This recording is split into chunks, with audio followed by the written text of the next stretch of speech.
Hey guys, thank you for checking out the first staircase tutorial.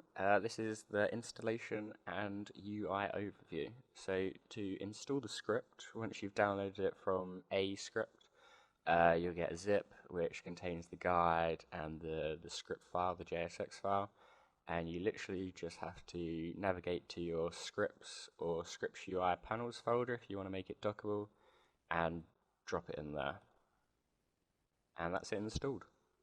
Then what you want to do is you want to reload After Effects.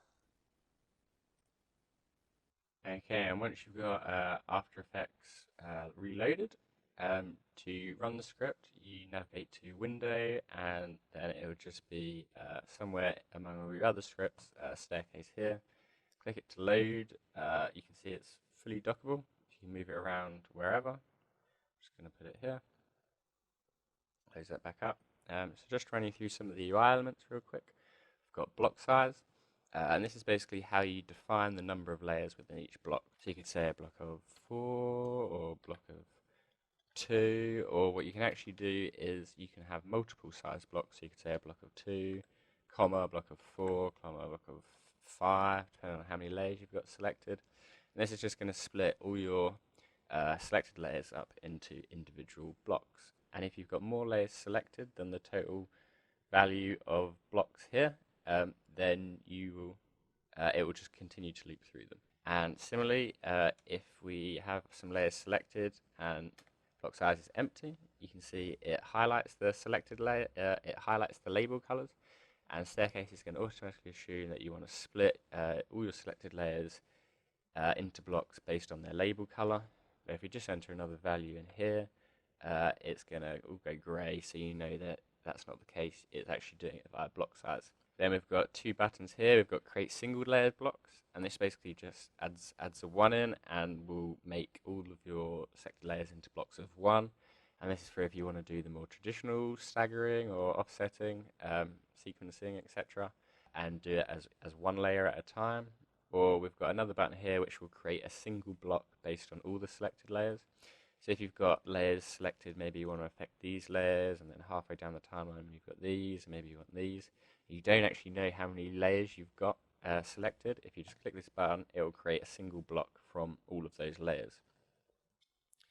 Then we've got Stagger Random. Now this shares the same editable text field, and this is just to keep the UI small. For staggering, you choose the amount that you want to offset. So you could say like a 1. Offset them by 1 frame, or you could say 2 frames or 3 frames. What's really cool here is you don't have to limit yourself to one variant. You could actually say you want to stagger the first block by 2 frames, and then the second block, comma, by 5 frames, and then the third block by 6 frames, and then it will just continue to keep looping through these until you run out of layers or blocks. And what's also cool, you don't have to limit yourself to whole numbers. You can actually say like 0.5 for half a frame, or 0.33 for a third of a frame, and then you can also do them in increments as well, say like a third of a frame, then 2 frames, then 5 frames. So you really have a lot of flexibility to create some pretty unique staggering. Then random. Now random's slightly different. Let's say we enter 25 frames, and what this has done is this will actually move each block randomly up to 25 frames. So this, when it comes to random is you put in the highest number value that you possibly want it to randomize up until.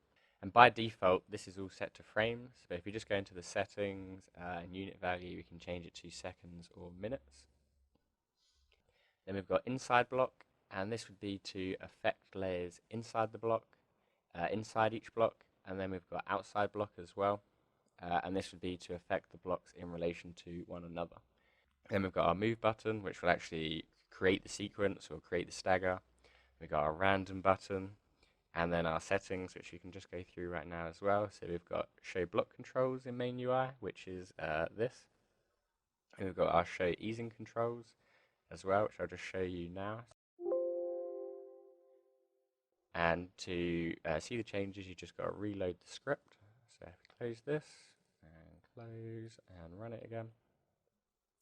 See, now we've got our easing UI elements, and to enable easing, just click this, and you can see Stagger Random changes to each duration. And just like random, it's the you enter the value that you want the duration to be over. So we say we want the ease duration to be over 25 frames. We've got some sliders to control the in and the out ease. And then we've got a reset button as well. And what I've realized is 33 and 66 is linear. So the UI is customizable. We can show and hide easing and inside block.